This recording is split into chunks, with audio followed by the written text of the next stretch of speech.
So welcome everyone to It's Okay Too, our series that we talk about topics which I think are topics often on our mind. Sometimes we talk about behind closed doors, and sometimes we think that we're the only ones considering them, often because they may be sensitive topics or ones that make us feel a bit nervous or a bit uncomfortable.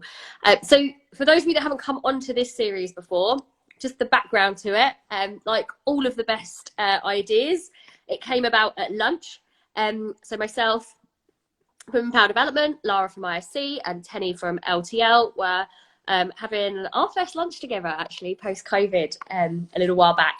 And we were talking about some of the issues that that people face in the industry, predominantly women and members of our different groups, but at the same time, a lot of these are open issues for everyone that we don't then have conversations about because we feel a bit sort of conscious of them. So we were sort of saying, well, it is okay too. It is okay to ask for feedback, or ask for opportunity, or to go outside your comfort zone, or attend a networking event on your own, or whatever it might be. And we came up with this series, It's Okay Too. Excellent. So, see, ladies at lunch have now joined. If I invite now, that might work. So it's okay too. And today's topic in the series is it's okay to want more. So to be able to ask for more or want more in different things in our roles. So we've got a range of stories that we're going to share with you from our own experiences, advice as well. And of course, as always, we'll be looking to the comment section for any of your questions that are coming through or suggestions from you as well. So if you don't know me, I'm Sam Ridgewell, and I'm Managing Director of Empower Development. And Natasha, if I just pass over for you to introduce yourself. Yeah, sure. So I'm Natasha Percy Baxter, and I run my own wealth management practice, PercyBaxter Wealth Management, which is coming up for its 1-year anniversary on the 1st of November. Congratulations. Thank you. You having a party? I was going to, and then everything got moved because of the Queen's funeral and the kind of mourning period. So actually I've got quite a few other events happening that week. So I'm pushing my party back to sometime next year. Okay, well, hopefully it's always worth celebrating these sorts of things. So it's okay to celebrate successes is one of our previous conversations. Otherwise we'll let them all go. Okay, so it's okay to want more. Do let us know in the chat box what your interpretation of wanting more is, because we had quite an interesting conversation on this. Essentially, what is more? And I think predominantly the first thing that often came up was money, salary, asking for pay rises or asking for promotions, absolutely. But also as we got kind of deeper into the topic, you know, we realized there were probably quite a lot of things that people want along the way. So almost, I guess, if you look at it like a journey, there are sort of times that you'll get maybe a promotion or you'll be looking for a pay rise, but there's often long gaps between that. And what you're looking for is sort of smaller signals or recognition of your progression or opportunities that are coming to you as well, and sometimes just opportunities to kind of give you that variety in there too. So Natasha, as we were talking yesterday, we were having a look at sort of your journey to date and how you kind of got to starting up your organization. So do you want to tell us kind of about what your journey was into wanting more to land you where you are now? Yes, exactly. So I was working for a boutique corporate finance firm before this. And when I was there, it was my first transition into finance. I was previously in children's publishing, so a very different industry and space. And I really felt like I wanted to develop whilst I was there. So one of the things that we started was I got signed up to do the ACA, which is accountancy exams. So I was working through that and really trying to develop at the time. Obviously COVID hit, there was a restructure, everything kind of got put on hold. We all went digital. And I just felt like there wasn't the opportunities that had been there when I started. So I ended up just handing in my notice, and they were like, well, where are you going next? And I was like, I have to be honest, I don't know what I'm doing next, but I need to take away that safety net to figure it out. Again, disclaimer, I don't know if I'd necessarily recommend that to everyone. You can kind of figure out on the side, but I think for me personally, I needed to just remove anything that I feel like, oh no, I can do this another time, or I can kind of push it back, because we have a tendency to want to do things, but to take action is a lot harder. And I had recommended to me the book, What Color is Your Parachute? I don't know if you've heard of it. Mm-hmm. Really good book. And it has all these worksheets to help you figure out what kind of work environment suits you, from, you know, are you inside or outside? You know, what kind of part of the country works for you, down to what are your top skills? What are your top interests? You know, what is going to really satisfy you within a role? And it's from that I figured out financial and planning were two of my kind of financial understanding was one of my top interests, and planning was one of my top skills. And that's how I came up with the idea of financial planning. Well, yeah. I know, yeah, exactly. Kind of jumped out the page at me. And again, I'm someone who loves resources. So I'm all about finding what's available online to kind of help you understand things. So I've discovered a podcast called the Financial Planner Life Podcast. And they interview people who have entered the industry, and it's about how did they transition, you know, did they start as admin and work their way up to like paraplanner, financial advisor, or did they go kind of straight in at a certain level? How did they train, because you have to have exams and qualifications to be someone. So it really helped me, and through them I discovered the St. James Place Academy. They've got a 6-month fast track, kind of first 3 months are exams, second 3 months is all about practical, holding meetings, doing all the research. And that was last year I went through all of that, and then came out and then launched my own practice. So it's been a whirlwind, but I would definitely recommend for anyone listening to definitely take that time to really hone in on what you value and what's important to you, because then it's a lot easier, because then you've got a purpose, you know why you're striving and working towards that career path you want to be on. And I think the story that you've got there is one where you're kind of wanting more in terms of purposefulness, enjoyment out of your role, and being able to align it to your motivations and so on, which is probably like arguably almost the holy grail of like wanting more, right? Like that's like, wouldn't that be amazing? And I guess for a lot of people, that's probably quite a way off from where they are now. So if you start in your career, you start a job, one of the things that you can get frustrated about, and the things that you can want more of, are a lot more kind of probably day to day, and a lot more I mean, like when you just sort of explain them and you get frustrated about them, you can feel like, well, it feels a little bit trivial, but this really means a lot to me right now. This is kind of a real kind of signal of justification, I'm doing the right thing, or acknowledgement that I'm being well received in the role that I'm doing, and so on. So I guess some of the examples that we get a lot of questions on, let's start with the main one. The main one's salary, of course. So people wanting more salary. So what we want to do is give you some advice if you are wanting more salary. Let's be honest, who's not, right? Who doesn't? Yeah. But if you think that that's the right time, or now is the time to be thinking about it, or maybe potentially asking for it. So when we're looking at kind of salary conversations, one of the first kind of pieces of advice I often give to people, and I used to do this myself. I was in the same role for nearly 10 years. I loved same company, actually, I would say, very different roles. So the opportunities were growing during that time, but same company, and I loved it. But I was really conscious I didn't want to just be sort of sitting comfortable doing something without kind of finding out what else was out there. So I had a bit of a rule of thumb that at least every 2 years I would look around the market, see what other jobs were available under sort of similar responsibilities, job titles, and essentially what they're getting paid as well. And inevitably you will find jobs where you would be paid more money, but there is often something that you will be sacrificing for that may or may not be worth it for you. So more money, but the job is less exciting for you, or more money, but bit longer hours, more responsibility. So it's kind of weighing that up. We might be getting Tania in here as well now, hopefully. I was going to say, added on to that might be holidays different, or the benefits are different. Yeah, exactly. Yeah. So if we're looking, have you seen the invitation come in there, Tania, as well? Let's just try that again. Yeah. So if you're looking to ask essentially for a pay rise, what I would suggest that you do is start conversations early and transparently. I think quite often if we're looking for more money, what we too often do is don't ask for it. And we hope that somebody's going to work that out and just give us more money without us asking. And we go through this kind of period of time where we build up frustration and sometimes even resentment. And by the time we actually have the conversation, there is so much. We have tried inviting you a couple of times, Tania. If you can ask to join as well, let's see if it works that way. There is so much emotion in that conversation that it often doesn't come across the way you intended it to.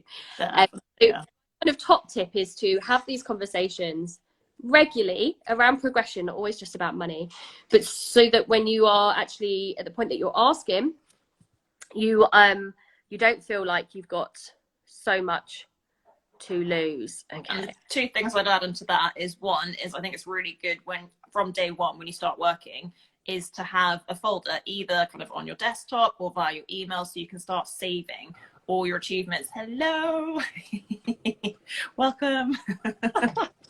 We have made it. We have overcome. Apologies. Carry on, Natasha. You're mid-flow. Do not worry. So just build that kind of that compilation of all your achievements. So any emails you get saying, you know, great job, or, you know, really helped with sales targets, or we got really good feedback on something. So just build that up. So it's one, it's a confidence boost for you, I find, but two, it builds your case. So when you go and have those conversations, you've got that backup.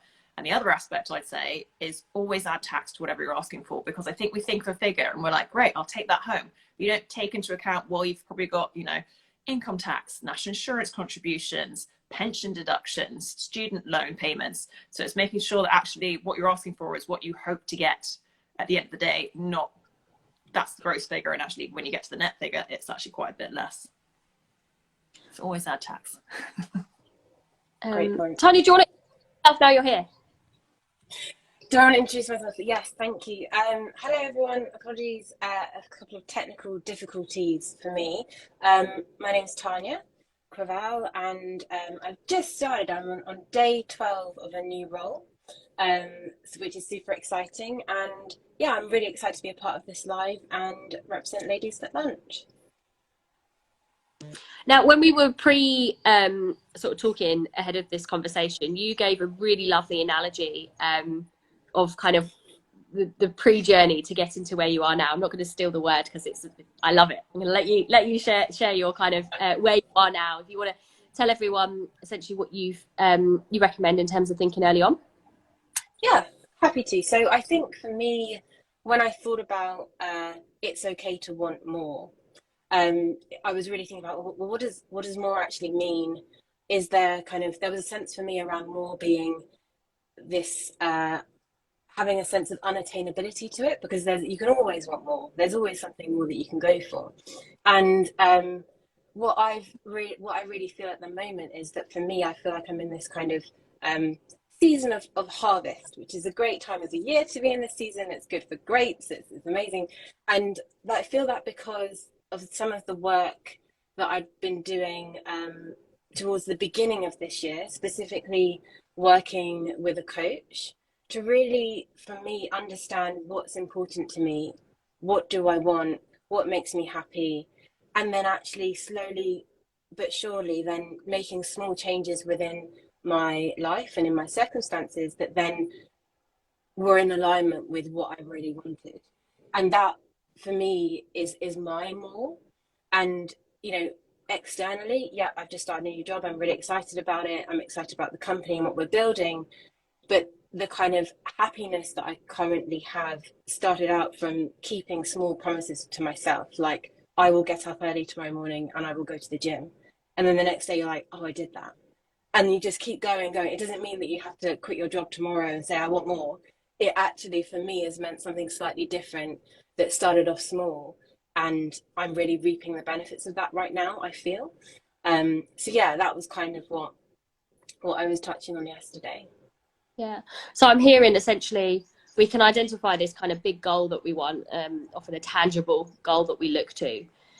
But essentially it's lots of persistent, regular steps, small wins that really is where we will reap the results if we put our focus in rather than just focusing on that end piece. Yeah, I definitely think there's you may have a really clear picture of I want to get there. And that for me is my kind of destination or the ultimate milestone. And then I can work back from that and go, okay, to get there, well, now I need to do this and now I need to do that. But for a lot of people, at least for me anyway, if you'd asked me 2 years ago, what do you want to be doing in 2 years? I couldn't give you a very clear answer. And that's why for me, it was really helpful to kind of almost really reflect on who am I as a person and what do I want and what's important, to then know, okay, well, if I don't see where I'm going really clearly out there, what is my next step? And what is the step after that? And what's the step after that? But I think there are some things that you will have already been talking about, Natasha, that talk to kind of economic safety and levels of, you know, Maslow's hierarchy of needs, that if you don't have those things right now, you can't think about the future too far in advance. And we're talking and we're hearing in the news at the moment about a cost of living crisis. So I think there are so many different places that people can be in terms of their journey, in terms of whether they have what they need, what more looks like to them. But I think everyone can do that. But really, what's important and what are my values, and that reflective bit, and that for me was super helpful. I think it'll be useful, those of you listening live, if you could let us know in the comments, when we say it's okay to want more, what is the more that you want right now in your life? Like when you're looking at your career sort of fundamentally, what is the more that you are focused on getting towards?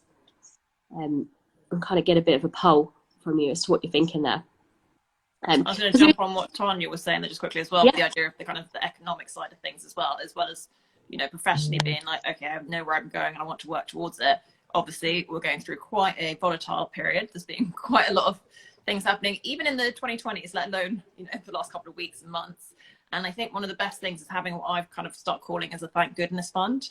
And it's just knowing you've got that money there, that if you wanted to take a bit of time off to discover a new hobby or learn a side hustle or to do training so you can be better at the job you're doing, you have that money there available that you can be like, oh, thank goodness I had it there.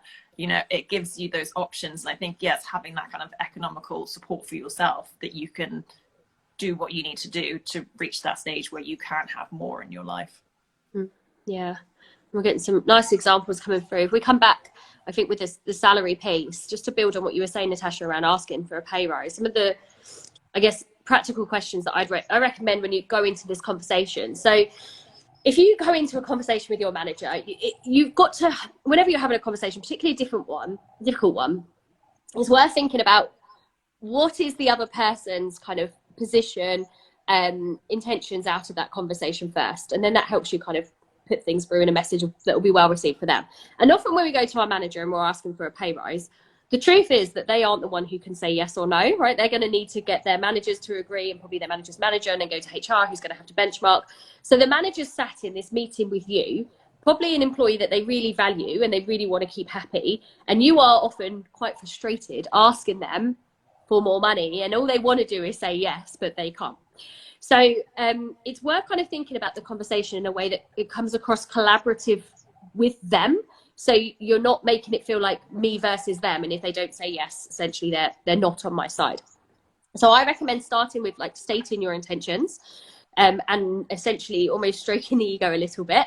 So saying something like, I just want to sort of have a really transparent conversation with you about how I'm feeling and my progression at the moment and my goals in my career. And I know I can be transparent with you because you've always been such a great sort of mentor for me and sponsor for me and advocate with me within the business. And I really appreciate that. So what I'm thinking at the moment is currently the recognition that I'm getting within my role is really good in terms of these opportunities or these good bits. Okay, so some positive in there. And where I'm sort of looking and feeling like there's room for improvement or something that I need to sort of focus on my next recognition coming from would be, and you might say salary. So say I'm looking for the next opportunity that I can get to progress in my career, whether that be a job title or just a salary acknowledgement. And I'd love to work with you to make sure I'm doing everything I can that allows you to support me with that. So a lot of what they then need to do with if you're asking them for a salary, they are going to have to put together a business case to justify it. And that business case will be read by people who don't know you. And it's no use them saying like, Natasha's a really helpful member of the team. She's always got a smile on her face. And like that stuff isn't important. What's important is the value you are bringing. Essentially just the bottom line of if we give you this much more, it's going to either save us money or bring in more money. And we need to keep this person for that. So I recommend thinking about questions like, what are you bringing to the team that nobody else is? What are you doing that's different to your peers? And then being able to justify that value you're adding, either by bringing in new business, by saving money, by improving processes, and essentially justifying the financial edge to back that up. And also some benchmarking. Benchmarking is helpful, but like I said, there's often a reason some companies pay more than others. So it's not, don't be sort of short-sighted in terms of this company's paying this, so therefore I should. And equally, remember that the person you're having a conversation with probably wants to help you. So if you go to them with all this paperwork that says, these are reasons you should promote me, here's the justification, here's all the benchmarking, the kind of human element on the other side of that is like, oh, I'm not really sure what to do with that. So don't go too fast, too strong. Instead, like, start the dialogue and have some patience and transparency to just allow that to progress over time. Totally. And I think if you can sit down with your manager and get a development plan, I think that's something I tried to establish at previous companies was, this is where I am now. These are my skills. This is what I contribute. This is where I want to get to. How can we work together as a team? So I'm bringing more to you and to the company and, you know, providing that benefit, but also it helps me because I feel like I'm growing with the company. And exactly like you said, we're creating that partnership that we both working towards that same goal. Let's make sure we're aligned.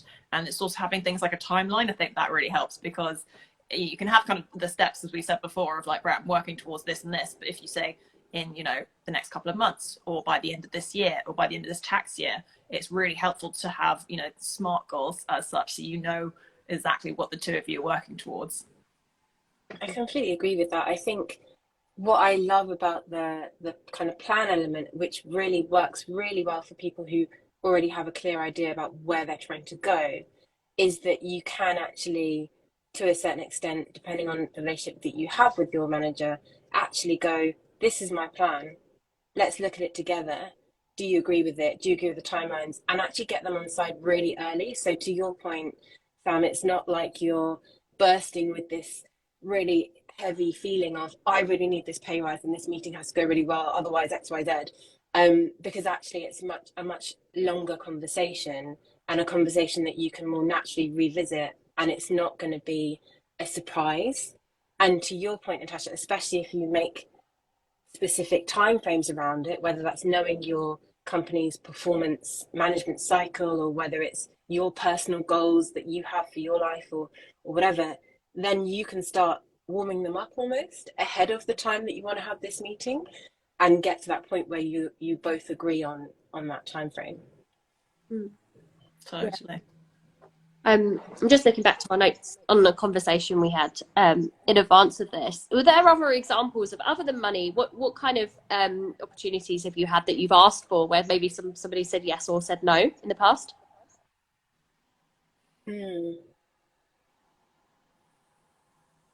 Good one. So for me, I think one of the things we were talking about yesterday was, actually, I personally don't find it that difficult to ask for things. And I think it's because I take the approach that Natasha was lining out, of having a bit of a plan and then feeling comfortable to talk to people about that plan reasonably early. But that doesn't mean that every time I make a suggestion, that suggestion is agreed with, taken up, fully supported, and everything goes in the way that I'm suggesting it should go. And I think for me, one of the examples was around taking on new responsibilities in a previous role. And effectively, the person that I was reporting into was kind of said, no, actually, I think that's something I want to give to somebody else, but for their development plan, et cetera, et cetera. And I had kind of two options. If I was very strongly wedded to my plan, and it has to go like this, and I need to do this, and then I can do that, then it could have all just gone, you know, a little bit awry, with me going, well, if I can't do this, and it's over. But I think there's something in the opportunity for learning that you have when someone doesn't necessarily agree with your plan, around, okay, why? What does that teach me about the wider business context in which I'm operating? What kind of questions should I kind of put on my list to ask next time, so that I'm not surprised by someone not agreeing with my plan? And I think it's that kind of flexibility that you can start to take on board if you are able to hold on to your plan slightly loosely. Yeah, I'm thinking, actually, I'm reflecting on what you're saying there and the conversation we had yesterday, and I don't think I'm that good at asking for stuff, right?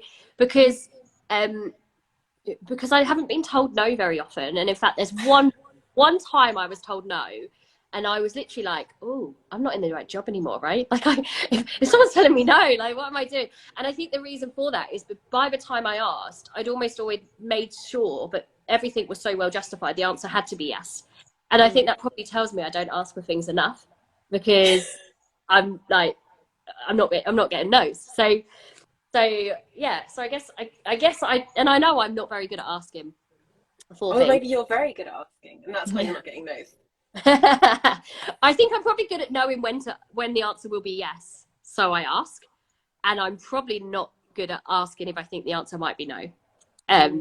Which no doubt means you miss out on opportunities. But I don't know, I'm just reflecting on myself there. It's quite a lot to think about, I guess, as I kind of open that up.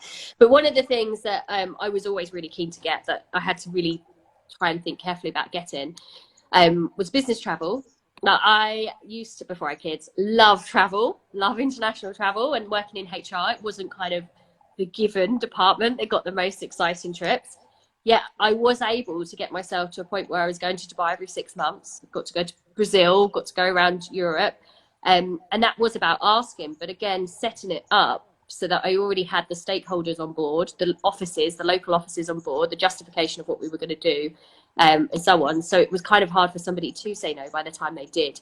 So I think for me, and I'm conscious on time, but where we've got extra things to ask for is, often travel, things like expenses. We know that through the conversations we have with people, there are too many people who don't ask to expense things that they absolutely can. The answer can be no, but don't be paying for your lunch with a broker or client or a membership to a certain industry body where somebody actually might be able to fund that for you. So just to kind of, build on Teddy's question as well, it's a little bit similar to that. Just to reverse engineer the question, I was going to say as well, if you get asked to do something by your boss, don't be afraid to say yes. It might be something you haven't done before. It might be quite daunting, quite scary. But if you say yes, there's always a way to figure it out, providing it's not by the end of the day. Sit with your colleagues, sit with other members of the team. And not only do you get the chance to grow as a person and have that development that will help you in the future, but it's creating connection with other people in the company. And again, like we were saying earlier about finding that mentor, finding, a sponsor, someone who will help promote you within the company. Just say yes and then figure out a way forward. And it's one of the best ways to learn and grow and eventually have more. I love that. Tenny, absolutely jump in. I've just got your message there. I don't think I can make anyone else hope. I've got to jump off for 12:30, but Tenny's enjoying the conversation. She's like, let's not finish. I want to come in. Equally, my 12:30, I'm on Zoom at the same time. They haven't turned up. I have got a couple of minutes. But we might be able to get this out so Tenny can come in and I can jump out and we can continue the conversation.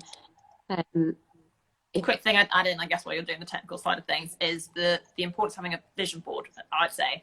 And that can be both on a professional sense and in a personal sense. So it's helping you really narrow in on what you want to be working towards. So in a professional sense, it can be, yes, a salary, it could be a position, it could be a company, it could be a certain type of values you want to bring to that company, more diversity, all that kind of side of things.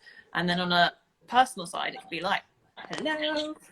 It could be maybe wanting to work towards, spending more time with your family. If there's a trip you want to be working towards, it's really helpful sometimes to just sit down, create a vision board and have it somewhere you can see it quite a lot, especially for people who may be working from home. Have it somewhere where you're going to be sitting opposite, whether you're eating, whether you're sitting and working, to remind you of what you want and how to kind of then make those steps to help bring that to life.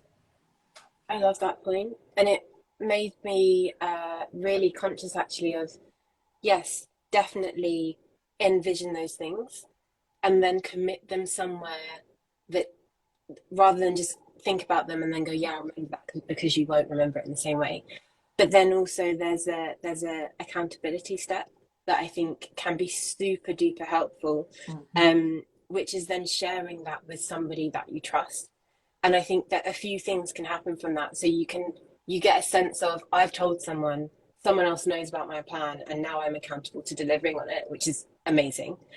And then you may inspire someone else to think bigger, to dream bigger, and they may then come on that journey with you and hold you accountable, but also support you, which I think is really, really helpful. And I genuinely feel that, particularly for women in our industry, it's really helpful knowing that there's someone else with you. What I'm going to do, guys, I'm going to put myself on you and hand over to Tenny, and I'll leave the call on. From my perspective, I'll just disappear. Thank you, Sam. Didn't you? All right. Thanks, Good Sam, to and see thanks you. for moderating in my place. Not in my place, but thanks for holding the fort, because a lot of those technical issues were my fault. I was in a broken meet. So thank you, Tania, for still fighting through. I guess the question I put in the chat for that I would really like you to answer, that I know will be beneficial for LTR and a lot of women on the call, is what else can more look like? Because I think, Tania, you've expressed that, you know, more looked a bit different to what we were discussing. The first thing people think of is salary, but more can look like a lot of different things. So do you mind both sharing what else more can look like other than salary? Yeah. Who wants to go first? Should I? Yeah, If you go want to ahead. go first, yeah. Yeah, I'm happy to go. So, for example, over the past kind of 12 months, I've had lots of things happen in my personal life that have forced me to reflect and re-evaluate what I think is important to me. So, for different people and their different circumstances, it can be family. It can be spending time with loved ones, spending time particularly with elderly loved ones while you still have that time, etc., etc. It can be for people who have the privilege of having their own families. It can be spending time with kids. It can be spending time with nieces, nephews, all of that kind of stuff. But it can also be whatever, and I don't want to take away all of the options from you, Natasha, because I'm sure you want to jump in as well. But it can be as simple as, I want to build my confidence, or I want to just, on a really simple level, keep the commitments that I set for myself, because I think that's the foundation of a lot of success. And so in my example, it was, I'm going to get up early and I'm going to make it to that exercise class, and I'm going to do it. And that's that. And I'm going to put it in my diary. And then once I've done it, I get to have a cheap breakfast with lots of sugar in it, and I give myself a pat on the back. But then you build from there, because I think if you don't have that kind of foundation of, I will do what I say I'm going to do, and that self-belief that it creates, it's kind of then building on not very steady foundations. Yeah, totally get that. It's like Tania said, you're committing to yourself first, and then you build upon that. Yeah, I like that. What does more Natasha, look like what would for you say? Yeah, I was going to say, so something I say a lot with my clients is, what's the difference between being rich and wealthy? And I see it as, rich is you have the money and you're kind of spending it in a way that's a very visual representation of money. So you've got the watches, you've got the cars, you know, you've got the fancy holidays and the eating out. And I say, but I see wealthy as the freedom of time. And I think that's totally what you were saying. It's the freedom to spend time how you want it, whether that is exactly, I'm going to give myself that time in the morning to go do that workout class because I know throughout the day I'll feel better for spending a bit of time on me first. Exactly. Or if it's, I just want to spend more time with my family. Exactly. I haven't had a chance to see them. Let's spend more time, especially with older relatives and that kind of side of things. It can be, you know, I've had a friend who's just had a baby, and it's like, let's go spend time, you know, let's get to enjoy being with each other. And it's just, yeah, exactly, giving yourself that freedom. You know, as much as we want to progress in the career ladder, and that tends to be what a lot of us kind of want more from, it's also outside of work. What's important to us? You don't want to, you know, it's that kind of common thing, if you don't want to have a gravestone that's like, they've stayed extra long at the job, well done them. It's all the stuff that happens outside of work that you want to have more as well. Yeah, no, that hit me. That really did hit Work me, to live and because not I live think, to work. yeah, and almost like that sense of, I am doing what I choose to do rather than what I have to do. And like, one of the things that I've been like really hit by recently is, you know, that sense of, is what I want actually what I want, or is it what I expect people to think that To I think want, you or that want, people, yeah. yeah, or that people expect me to do, be, have at this age, or in this place, or whatever. And some of that stuff is super deep. It But is. it then really helps you to then go, okay, well, this is my plan, and am I achieving my plan becomes the arbiter of success, or not, and whether you feel ultimately happy and proud of yourself based on, am I doing what's in my plan, rather than that kind of comparative thing that we're so encouraged to do by various different marketing departments of very large companies that make money from our insecurity, you know, to say that you want. And that for me was where the original, the first understanding of more, and the reason I kind of shied away from it a little bit, because the more of social media and the more of societal expectations, I don't think is going to make me happy. And I love that you took that angle, because I think a lot of people default to money, but there's so much more to life and there's so much more to us. And it's defining what more means to you personally and working towards that and kind of thinking, okay, why do I want more money? What quality of life is that going to give me? Is there any other way I can achieve that that is not monetary? That could be achieved through extra support, could be achieved through, you know, a professional qualification or something like that. Is there more that I can get in another way? I'm conscious of time because I know we want to keep these conversations short and sweet. So I really wanted to jump in so that you didn't lose those points, because I think those points are very important for people to look at things a bit differently. But both of you are very accomplished and we're very lucky to have you both on this call. So if you had to give everybody a last tip or a last thing that you didn't say prior to now, and I know I've kind of just sprung that on you, what would it be? And I don't know who wants to go first, but for me, whilst you think... Something just popped into my head. Natasha, go for it. I don't know if it's necessarily what you were asking, but I'm going to go for it anyway. And it's something that I picked up when I was retraining last year, and it's BBQ, and it stands for Be Brave Quicker. And it's that idea of pushing yourself out of your comfort zone. And it really struck me, and it was like, yes, you were going to do things in life that are terrifying. And it's just, you know, whether that's a personal side or a professional side. So it could be someone is studying like, I'm going to do the London Marathon, as we've just had, or, you know, I'm going to take on a new project, or I'm going to meet someone and see if they'll be my mentor. There are going to be so many stages that scare you, but just focus on BBQ, Be Brave Quicker. I love that. I love that. It's like you're talking to me personally, because there's many ways in which we hold ourselves back from getting more. It's not, we can blame everyone around us, but actually a lot of the times it's us. So I love that. And if everybody looked introspectively as to what is my journey to getting more, how much am I standing in my own way, I think we'll find we'll take steps a bit quicker and a bit faster, and a lot of it will be dependent on us. So Tania, I'm going to go to you last. You've got the final words for the conversation. Yeah, I mean, I'll use half of it to amplify that, because I think one of the really helpful things that I do with my partner is actually look at what have we done over the last year or quarter or whatever the time frame is, and actually go, how many things did we do for the first time? And that is a really helpful mini KPI, if you want to be all technical about it, around, are you pushing yourself out of your comfort zone, or are you staying very well within what's normal and comfortable for you?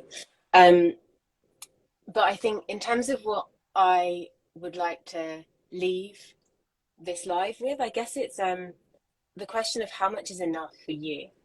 And it's really coming off the back of your point, Tani, around, yes, money is not the only thing, and there's definitely way more to life than money, but we need money in order to have the freedom that Natasha talked about. But then you do need to have a kind of idea of, okay, so what do I want to achieve and how much do I need to do that? And then when you get there, because then the question is, well, then what? Because then when you realize that you're actually not chasing money for the sake of the money or the number in your bank account, I mean, some people are, and that's fine. But like, it's the question of, well, what do I need it for? And am I doing that? And how can I maximize that? Which is exactly the point that you're making, Tani. So my thing would be, how much is enough? And understanding what the answer to that is for you. Whew, you guys have given me so much to reflect on and so much to think about, and I know everybody who has joined this call has definitely left with a takeaway. Thank you so much for joining and for, you know, stepping out of your comfort zones to benefit others. I really appreciate that. The It's Okay To campaign is all about having the conversations that we're not having, and I think there's definitely been a lot that I'd never heard before that I've taken away from this conversation. So thank you to everyone for joining. Thank you to our speakers, Natasha and Tania, and we'll catch you next month on the next It's Okay To. Have a good day, everyone. Thanks for having us.